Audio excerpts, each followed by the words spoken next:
नमस्कार दोस्तों। मेरा नाम जीवन है, जीवन सिंह, और मेरा ये यूट्यूब पे एक चैनल है @जीवन द मल्टी नाम से। मैं इस पे उपलब्ध हुआ हूँ आप लोगों को करंट अफेयर्स और जनरल नॉलेज की महत्वपूर्ण जानकारी देने के लिए। तो अभी अभी मैंने एक रोचक तथ्य पढ़ा, मुझे लगा मैं आप सबसे शेयर करूँ। विदेशी प्रत्यक्ष निवेश एफडीआई तो आप सब लोग जानते होंगे, जो लोग नहीं जानते मैं उनके लिए बता दूं।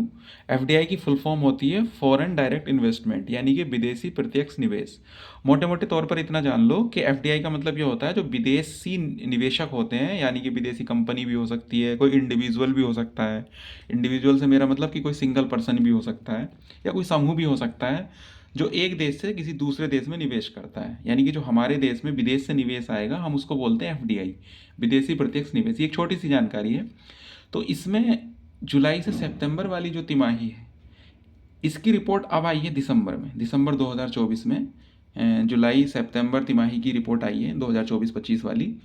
तो उसमें जो सबसे ज़्यादा एफडीआई प्रभाव मिला है भारत को, वो सिंगापुर से मिला है। और सिंगापुर इस मामले में हमारा लगातार, मतलब मैं कहना चाहूँगा, अग्रणी बनते जा रहा है। एफडीआई बहुत ज़्यादा निवेश कर रहा है भारत में।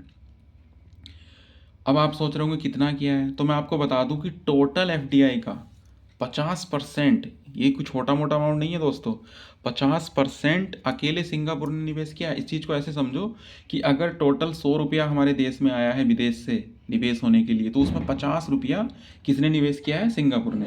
हालांकि 100 रुपये वाला मैंने एक एग्जाम्पल दिया है। जैसे कि आप यहाँ पर देख सकते हैं, मैंने ये एफडीआई की बारे में लिखा है कि हिंदी में विदेशी प्रत्यक्ष निवेश होता है, और ये भारत में एफडीआई प्रभाव में सिंगापुर सबसे आगे है। किस में आगे है? जुलाई और सितंबर की जो 2024-25 की तिमाही है।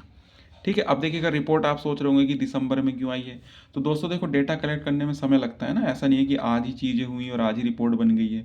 अब ये जुलाई सितंबर की रिपोर्ट अब दिसंबर में आई है, और उसके बाद जो अक्टूबर नवंबर दिसंबर की रिपोर्ट आएगी, उसको आने में मेरा मानना है कि 1-2 महीना लग जाएगा। वो जनवरी फरवरी तक आएगी।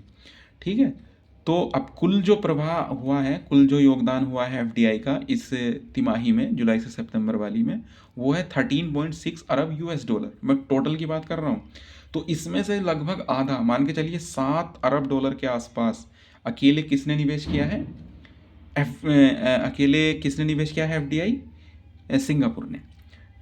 दोस्तों ये थी एक छोटी सी जानकारी, और आपको कमेंट में एक क्वेश्चन मैं छोड़ रहा हूँ, वो उसका आंसर आपको देना है। सिंगापुर की राजधानी आपको मुझे बतानी है, और सिंगापुर की करेंसी मुझे आपको बतानी है। ठीक है। और दूसरी एक और खबर दोस्तों जो मैंने अभी पढ़ी, जय शाह, जो हमारे गृह मंत्री हैं अमित शाह जी, उनके बेटे हैं जय शाह। सभी उनके नाम से फेमिलियर होंगे, जानते ही होंगे। वो बीसीसीआई के अध्यक्ष भी थे अभी।